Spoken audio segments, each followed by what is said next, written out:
You start to feel discomfort, and immediately we think, oh my gosh, it's something we're doing wrong. I don't belong here. Panic ensues. Did I step wrong? Should I be walking backwards? Should I be sidestepping, moving slower, faster? It's because we're insecure. So naturally, we're going to feel doubt seep in. And we're insecure because we're not stable. But you're not stable by design, right? The architect, the designer who has built the stairs or the ladder, there is this natural progression. It is uneven. When you are climbing up a ladder, you are climbing up stairs, it is uneven. It's going to feel a little wobbly. When you're feeling that imposter syndrome, you afraid you're going to be found out. So I understand what it feels like to feel like an imposter, okay? And I feel like those people who often feel like an imposter, it's because they're constantly growing. They're constantly pushing, they're constantly leveling up. So if you're feeling like an imposter, let's just take a moment to celebrate that you're doing the hard thing and that you're not settling for staying where you are. It feels like you're an imposter because you are integrating your new self, but your old self still exists. So there's this like identity jumping. Your external reality, your environment is changing faster than your internal reality. So welcome to the Be Your Own Life Coach podcast, where you master your mind and coach your own comeback. You are the hero. You are the guide, and you will learn to architect your life from the inside. I'm your host, Britannia Stowe, joined by my sister and co-host, Annika Wilder. Enjoy the show. Hey there, friends. It's Britannia, your host of the Be Your Own Life Coach podcast. I am solo today. I promise I have a sister. She's out there, but she's unable to make this episode. And I find it incredibly fitting because this episode, we're talking imposter syndrome. And I know that I have felt like an imposter for I feel like most of my life, quite honestly. I've been constantly feeling out of place, but I've constantly been working on growing. So I wonder, is it correlated? I guess we'll find out. It's also the Lunar New Year. So happy New Year. We are in the year of the horse. So if you've been feeling that intense energy to let go of things that haven't been serving you and maybe stop questioning yourself, this episode is perfect timing. So take a walk with me. Imagine you're walking upstairs. You have one foot in front of the other. One foot is grounded in the familiar, and the other foot is reaching out to the unknown. This is all how we climb upstairs. There's no way to do it. You always have one foot in front of the other. One foot is always on a different level. This doesn't mean that you're climbing wrong. This is how you climb upstairs. It means you're in the middle of climbing. You are uneven by design. So when you're stepping up in life and you feel the energy of that lower rung of a ladder and the energy of the higher rung, this is not because you are an imposter. It's because the lower step or the lower rung feels familiar. So we think this is where we belong. But that's not true. You're feeling like an imposter because you're moving, because you're transitioning to a higher level, to the next step. You're not an imposter. You are in the middle of leveling up, friends. Feeling like an imposter is not a character flaw. There's nothing wrong with you. I am telling you, it is completely normal. It just means you're in transition. You see, our brains like familiarity. They like what's comfortable and will do everything it can to conserve energy and to keep you protected. It's survival, right? Your brain doesn't want you to go anywhere. Your brain has assessed that you're perfectly fine exactly where you're at. So when you do try to level up, when you are growing, your brain kind of freaks out. Even if what is familiar is no longer serving you. In today's episode, we're digging into when imposter syndrome shows up, why it's normal, and dare I say, necessary, why you're not an imposter, and what to do exactly when this feeling hits. So, when imposter syndrome shows up and what it actually is. Have you ever felt like an imposter? Let me just, have you sit with this question. When was the last time you felt like an imposter? For me, like I mentioned earlier, it's all the time. I'm not even kidding you. I think a lot of people look at me and go, oh my gosh, she's so confident and she's so put together. And guys, I'm not. Thank you. But I'm not. And I constantly feel like an imposter. Most recently, becoming a parent. Like all of a sudden, I'm a parent, but I feel like I'm pretending to be a parent. Even now, my son is 7 months, and I look at him and I go, I'm your mom. I'm your mom. I'm your mom. And it just feels so weird because I haven't lived this role yet. Also, in writing my book, doing this podcast, I just wasn't sure that I belonged in this space. What do I know about podcasting? What do I know about self-help? Except I listen to a lot of podcasts and I've been a self-help junkie for my entire life. But who am I? I'm not an expert. The experts are all the people who've published their books, the people who've been podcasting for years, the mothers and the parents who have 5 kids. Those are the real parents. And it's a normal thought to have, to think that you aren't what you are, especially when you are transitioning. So it commonly shows up when you start a new job, maybe a promotion or a new leadership role. If you're starting a new business or selling a business or charging more with your business, becoming a parent, a mom, a dad, it is a little scary when you haven't done it before. Or if you're publishing for the first time, speaking on a stage, maybe you've done it before, but maybe not for as big of an audience. When you're allowing yourself to be more visible, maybe you're posting on social media a little bit more. Maybe you're being more vulnerable with it. Showing up in social media without being totally camera ready, right? Without having the full face on. Entering rooms with more experienced individuals. These are the times that we feel this imposter syndrome grab hold of us. I actually had a friend recently who is more of a tomboy, and she decided that she wanted to step more into her feminine, which I believe is a part of her growth as an individual, to embrace this beautiful side, because she's gorgeous. She's absolutely stunning, but she's just been wearing the baggy clothes and being the fun, goofy one. And I didn't know this about her, but she wanted to be more feminine. She wanted to wear the pretty dresses and a little more bold makeup, but she didn't feel like she could. She felt, kind of silly. And so I encouraged her. I said, wear the bright lipstick, wear that sexy top, show your cleavage, wear the form-fitting dress when you go out, not just in your house.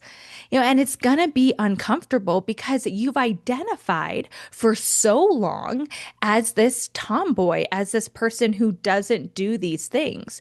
So when you change and you evolve, when you go from caterpillar to butterfly, it's gonna feel a little strange when you spread your wings and try to fly.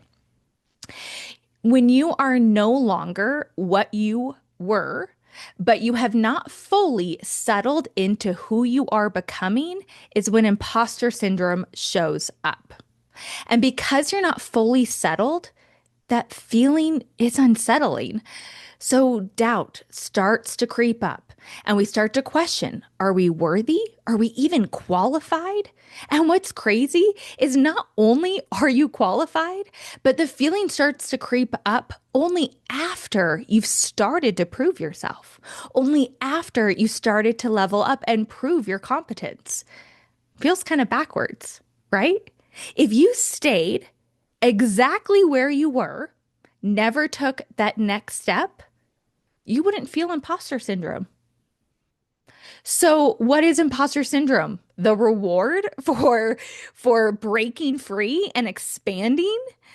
So, to reiterate, you find the courage to step up, reaching out of your comfort zone, finding new footing, proving you can balance in a new place, and your brain tells you you don't belong. Why don't you just moonwalk out of there? Like, why does anyone grow and evolve when it is so uncomfortable? And I know it doesn't feel fair, but it's completely normal. And maybe it's because we have this idea that life is supposed to be easy, that you shouldn't have to struggle to get through things. But a little turtle has to struggle to get out of its shell. And it's required because that is how the turtle grows strength. Birds are the same way. If you saw a bird struggling to get out of their egg, their shell, and you tried to take off the shell for them, you're actually hurting them. They need that resistance. They need it to grow, to become stronger so that they can fly or the turtle can carry that heavy shell. So, it's interesting that we have this idea that it's supposed to be easy to level up and the feeling isn't supposed to be so intense. So we got to wipe that from our head, okay? Imposter syndrome shows up and it's completely normal. In fact, there's this book called The Secret Thoughts of Successful Women, written by Valerie Young. And she said, the people who suffer the most from imposter syndrome are often among the most competent. Okay. So these are the people who are actually ready to level up. It's like that last bit of resistance, the dark before the dawn. So when you're starting to feel this come up, it's actually because you're about to break through. So let's break down a little bit of the psychology behind it and why it's completely normal. Your brain does not like uncertainty. Your brain wants to keep you safe. Uncertainty demands energy from your brain. Facing the unknown is more demanding. It takes more resources from you. You know how we've talked about learning and stepping out of your comfort zone and you create these new like synapses. There's this like neural reprogramming. And that's, again, a very normal function. Well, it's our brain telling us, hey, wait a second. I built you to work just as you are. I built you quite efficiently. Thank you very much. And now you're going to come in and you're going to rearrange things. I built you to last. This is what your brain is saying. Your brain is like, I built you to work and to last as if you're going through a world war. Okay. I am going to let you survive through bombs and explosions and battle. And now you're coming in and you're trying to move me around like a Lego set, taking pieces off and rearranging. So, of course, your brain's going to freak out a little bit. Your brain's going to be a little bit scared because your brain is trying to conserve that energy. Your brain doesn't like uncertainty. Familiar always feels safer than unfamiliar, even if the familiar is uncomfortable or no longer serving you. And the unfamiliar is exactly where you need to be. Yet it seems scary because we've never been there before. Your nervous system prefers the known pain to the potential unknown. It builds up all this idea that it's going to be so much worse. And so we're just going to stay safe. We're going to cocoon over here. So, I mentioned climbing up the stairs. Now, visualize for a moment there's a ladder. And I'm going to kind of go back and forth between a ladder and stairs because I think they're both very relevant. The lower rung on a ladder, this is where you just came from. It's your familiar identity. It's past proof that you belonged. You know you belonged. You lived it. You maybe even thrived on that lower rung and in that space. And it's the home of old patterns. The higher rung, where you're trying to get to, is your vision for your future. It's expansive, it's exploration, it's new patterns, but it's still the unknown. And mid step, as you're stepping in between, this is transition, where the nervous system panics, where it's uneven, where it actually takes conscious thought and balance to move through these steps. Growth is inherently destabilizing, and confidence comes from competence. So when we are feeling unstabilized, we will go, oh, I haven't felt this before, and you will lack confidence. But if you remind yourself, oh, I have felt like an imposter before, or I have worked these steps to get here, I understand it's uneven, but I do belong here. You have to kind of coach yourself through it. And discomfort is not always a warning sign. In fact, I would say discomfort is the reward. When I'm teaching my yoga classes and we're in the middle of a deep stretch, I always encourage people to move towards that edge, move towards discomfort. We want you to go to a place that you're like, ugh, I don't know if I can do this. It's the same with weightlifting. If you are doing bicep curls with 5 pounds, but you could be doing it with 20 or 25 pounds, are you going to be building up your muscle? No, but it's not uncomfortable. You could go 5 pounds all day long, right? But you're not doing bicep curls so you can do them all day long. You're doing bicep curls to build up your biceps. So, reminding yourself the areas that you have felt discomfort before and how it has served you. So, feeling like an imposter, completely normal, but you're not. You're not an imposter. Okay, you belong here. You're just in transition. Why is it when we immediately assign meaning to the feelings that come out, we believe that they're true? We talked about this a little bit when we were talking about the four agreements. You start to feel discomfort, and immediately we think, oh my gosh, it's something we're doing wrong. I don't belong here. Panic ensues. Did I step wrong? Should I be walking backwards? Should I be sidestepping, moving slower, faster? It's because we're insecure. So naturally, we're going to feel doubt seep in. And we're insecure because we're not stable. But you're not stable by design, right? The architect, the designer who has built the stairs or the ladder, there is this natural progression. It is uneven. When you are climbing up a ladder, you are climbing up stairs, it is uneven. It's going to feel a little wobbly. Valerie Young also said, imposters believe they're undeserving of their achievements and that any moment they might be exposed as a fraud. Does that ring true for you? I know that rings true for me.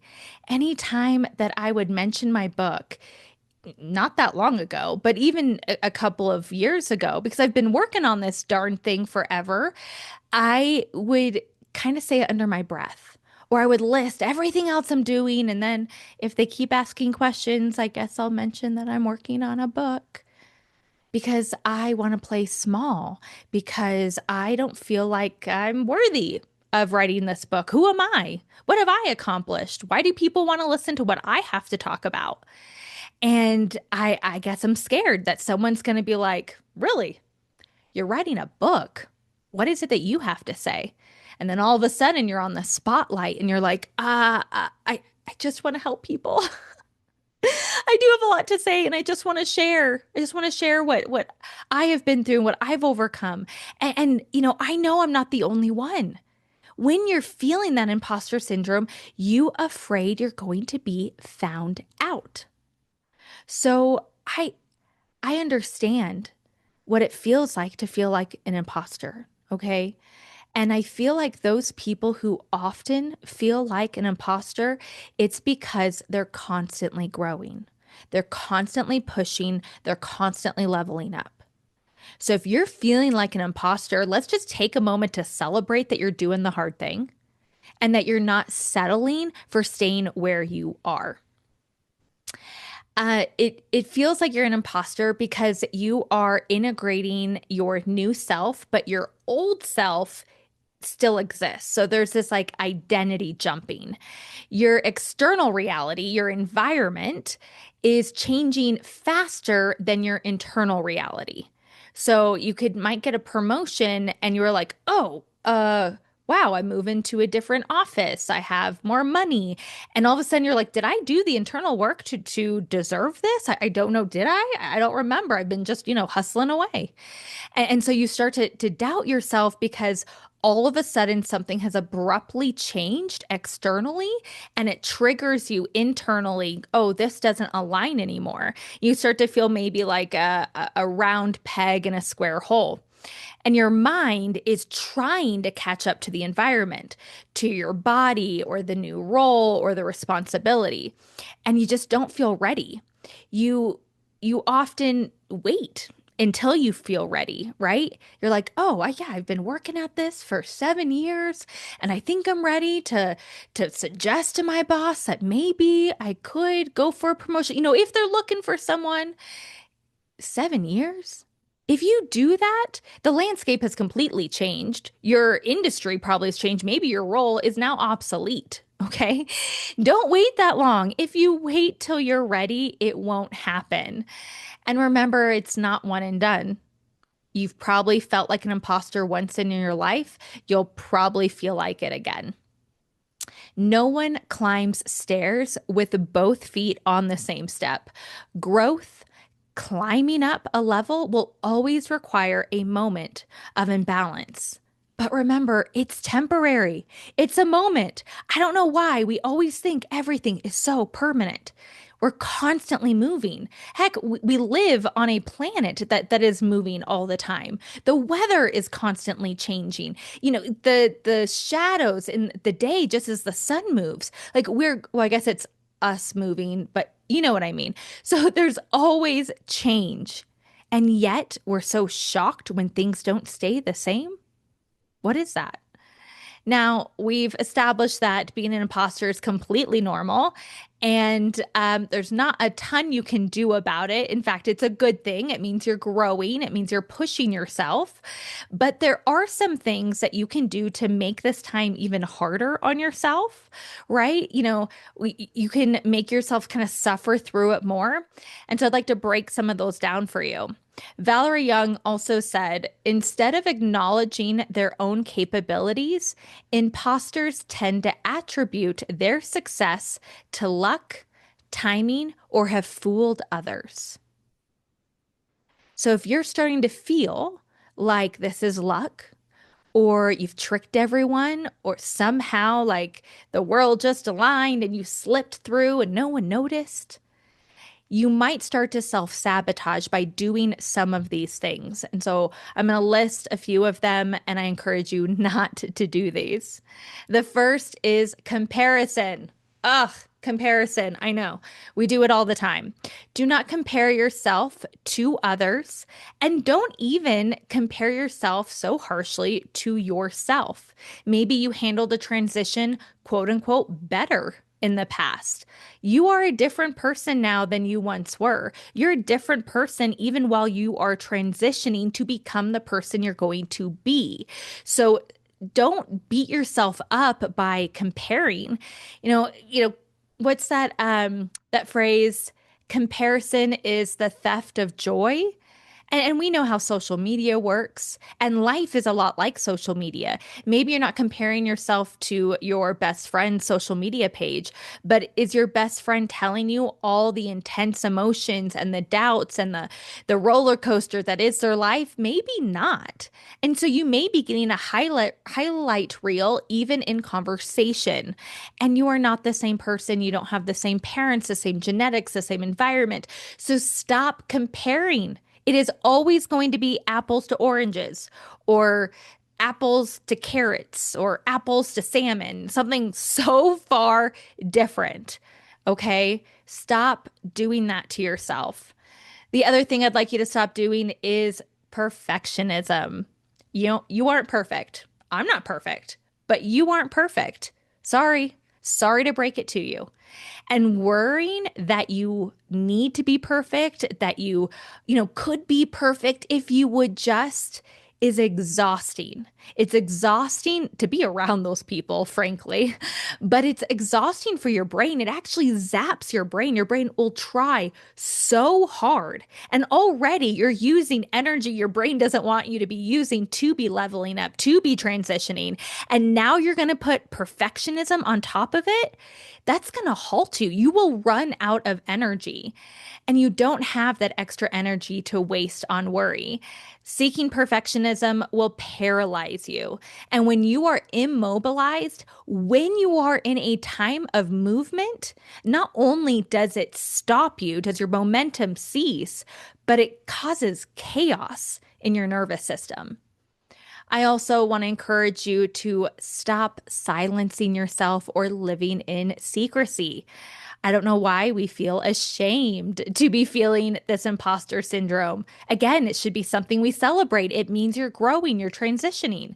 And when we don't name our concerns, we don't vocalize them, they start to become these like negative thoughts. And when we don't communicate those thoughts, they can start to play on a loop. You know what I'm talking about. You've been there before.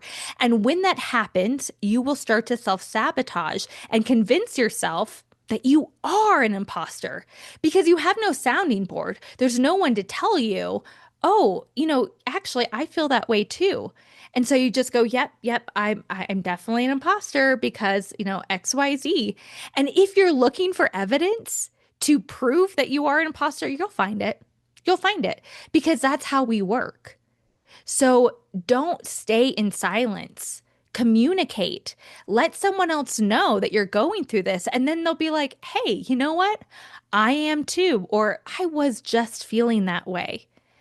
When you isolate yourself, you can start to shame yourself. And in this case, you would be beating yourself up for actually doing an incredible thing, wanting to grow. So talk about confusing, starting to punish yourself for doing the good and hard thing. So talk about it. There's nothing to be ashamed of. The other thing that I encourage you to stop doing, and I know I also struggled with this one, is over credentializing to earn your belonging. This is also seeking outside validation, having the world to tell me I'm ready, going to school and getting your associates and then your bachelor's and your master's, and I'm going to get a double master's and I'm going to go back and get my PhD. And while all of that is great, if you are refusing to do anything with your life but to go to school, if you are refusing to apply your learnings because you don't feel ready, and maybe if you have just a couple more letters under your name, then maybe you'll be ready. Maybe the world will see me as an expert. You are staying in the student mode and you are actually procrastinating taking the action, looking for external validation instead of using courage and faith to move through this transitional time. You won't become an expert on the thing even by going to school. Sorry, friends. This is why doctors do go to school for many years, but then they have rotations. Then they have clinics. They can't just go from a book to being a full-fledged doctor on their own, don't need any help. You have to do it. You have to practice it, right? So don't get stuck in this idea that you need some outside validation before you can move forward. The last thing that I'd like to encourage you to stop doing is dismissing your own evidence. I mentioned this before. If you're looking for a reason not to believe in yourself, you're going to find it. If you dismiss your progress, you will dismiss the evidence that proves you are exactly where you're supposed to be. You start to belittle yourself, almost bully yourself, going, nah, that wasn't that impressive. Oh, anyone could have done that. Oh, so you've written a blog, big deal. Doesn't mean that you're actually a writer. Oh, so you led this project, but have you ever been a VP before? By totally dismissing your efforts, you are telling yourself to play small. And again, your brain does not help you here, friends. Your brain is saying, stay small. You're safe here. It's familiar. But we don't want to stay where it is familiar. We want to push, we want to grow, we want to explore and expand. It's what we're meant to do. So, here are some things that can actually make this time a little bit better, or at least not worse. First, naming it out loud. When you give it a name, when you identify it, it's less scary. So maybe it's not called, maybe you don't call it imposter syndrome. Maybe you give it some other name. Maybe say that you're in the process of an identity shift, or hey, I'm just faking it till I make it, or just acknowledge it and don't let it live inside you in quiet. Naming things takes a big, scary idea in our little universe, our body, and makes it less scary by taking it out into the other universe, right? So, this is our little universe. When we keep it inside our head, our brain, our body, it's huge, right? Because our body, in comparison to the rest of the universe, is quite tiny. So, when you say it, when you put it out into the universe, when you say it to someone else, it makes it smaller. You're shouldering that burden together.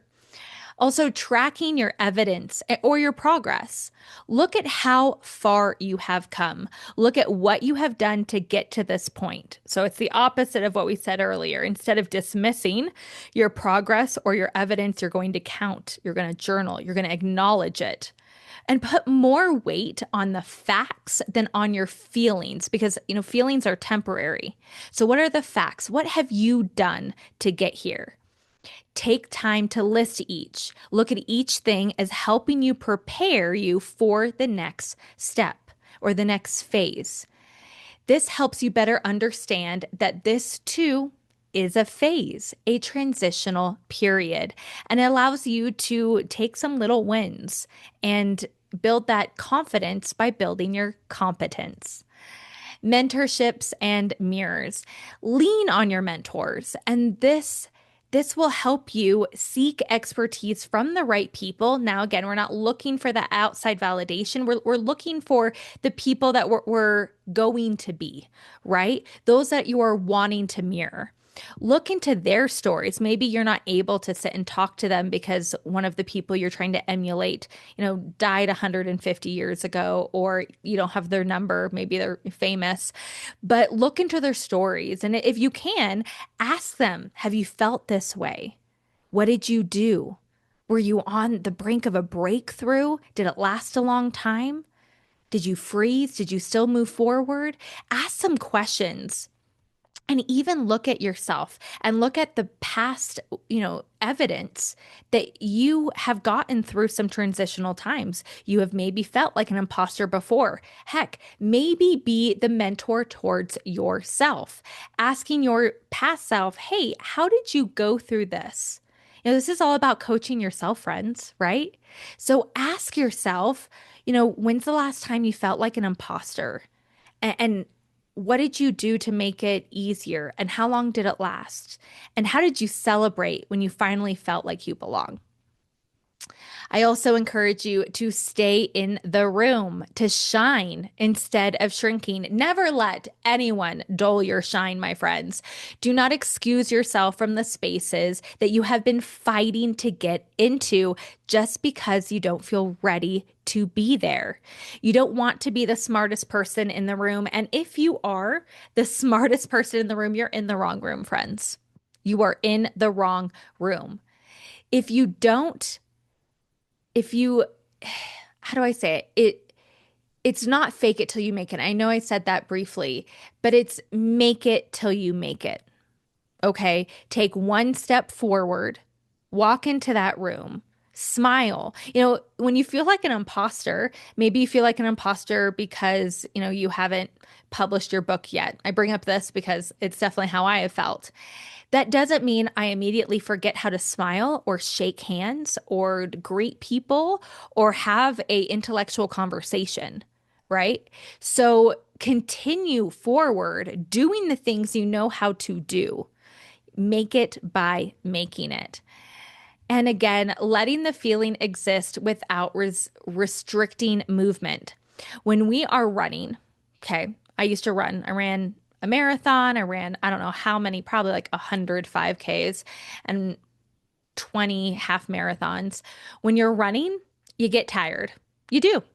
You just get tired. No matter how long you've been running, how much experience you have, you get tired. And maybe it's a couple miles in, maybe it's a few steps in, but you don't stop.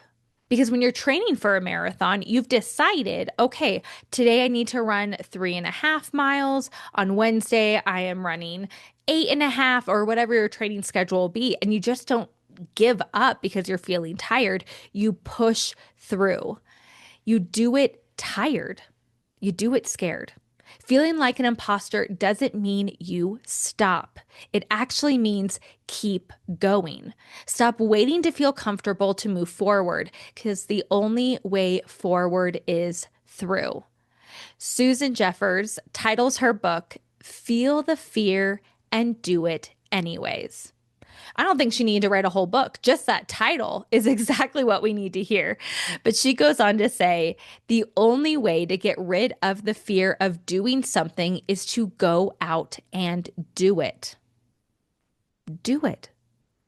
So stop allowing yourself to play small. You don't have to feel good to be good. You can be great even if you don't feel that great. I remember when I was dealing with chronic pain, I was on a lot of opioids and benzos, way too much prescription medicine for way too young, quite honestly. And I had a couple of doctors, not all of them were great, but there was this one doctor that I went to and they kept raising my prescription. I mean, I'm not going to get into the details, but a lot of milligrams, a lot of pills in one day, multiple medications. And I told my doctor, well, I'm just still in some pain. And I had this belief that I shouldn't be in any pain. I believe that as I was trying to make my body stronger and get through this chronic pain in my back, chronic back pain, that I was supposed to be pain free because that was the goal. And my doctor said, what if the goal is not to be completely pain free? What if it's about moving through the pain, moving despite the pain, making yourself stronger through the pain? Imposter syndrome is the same way. It's not about waiting until the feeling subsides. It's about pushing forward despite feeling uneasy. And just like having chronic pain, you stop letting the pain stop you. Brene Brown, she talks about finding courage to be seen. And she's always talking about vulnerability. Vulnerability is about having the courage to show up and be seen when we have no control over the outcome. And that's exactly when imposter syndrome shows up. When we're visible, when we're vulnerable, right? When we're uneasy, when we're uneven, when we're taking that step up and we still have one foot down, right? That's when we're feeling a little scared. And you have to be vulnerable, and it is scary. But that's when you get to be brave. It's scary because you're being vulnerable, right? Daring greatly means the courage to be vulnerable. It means to show up and be seen, even when there are no guarantees.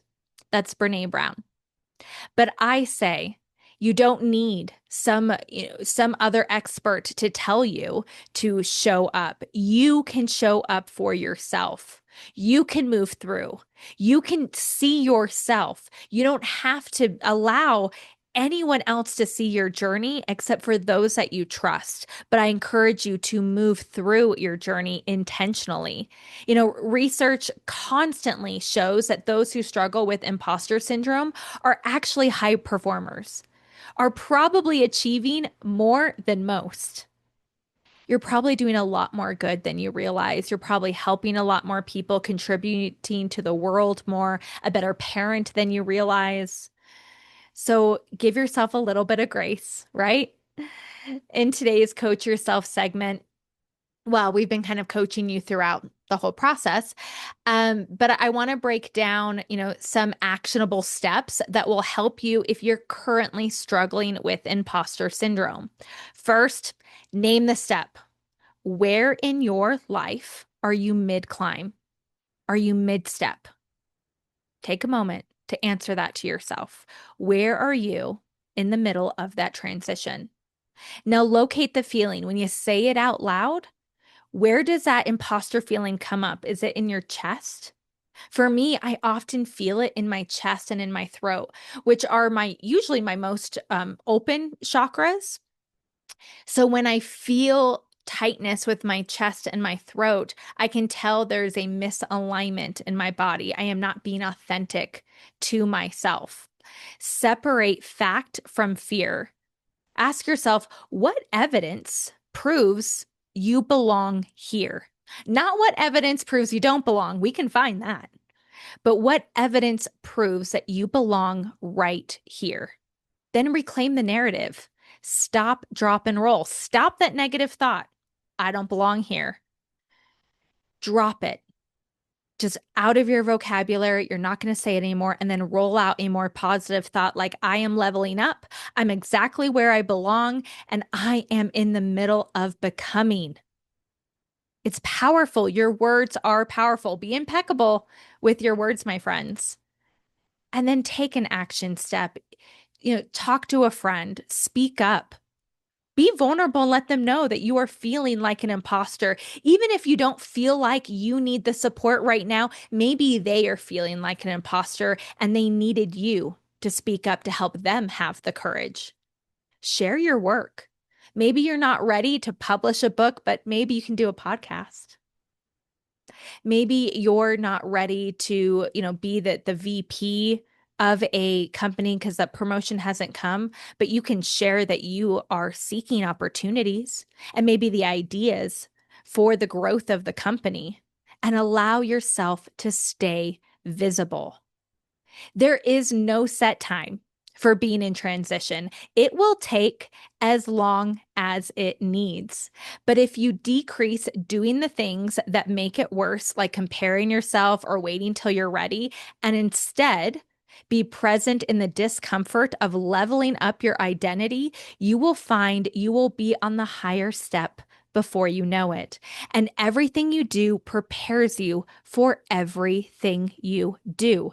This will not be the last time that you feel like an imposter, but maybe, just maybe, this will be the last time you are scared to feel like you don't belong. How do we walk upstairs? We walk upstairs one step at a time. When you climb, one foot is always higher than the other. One foot is grounded on a step you know well, and the other is reaching up to the unknown. This is how stairs work. You're never perfect when you're climbing. You're never even or perfectly in balance. That doesn't mean you're doing it wrong or you don't belong. It means you're in the middle of climbing. So if you know someone who's mid climb, share this episode with them. Give them that support. Be a mentor. Be a mirror. When we're stepping into something new, growth, change, healing, it can feel uncomfortable, unsteady, or unfamiliar. So let this be a space where it's okay to be in between. You don't need to have it all figured out. You don't need to know what the next 8 steps are. You're just taking one step at a time and allowing yourself to be in motion. This has been another episode of the Be Your Own Life Coach podcast. If you found value in today's conversation, subscribe and share the love. And remember the teachings of Lao Tzu. When I let go of what I am, I become what I might be. Until next time, trust yourself. Take the wisdom, take the breath, and take the next step.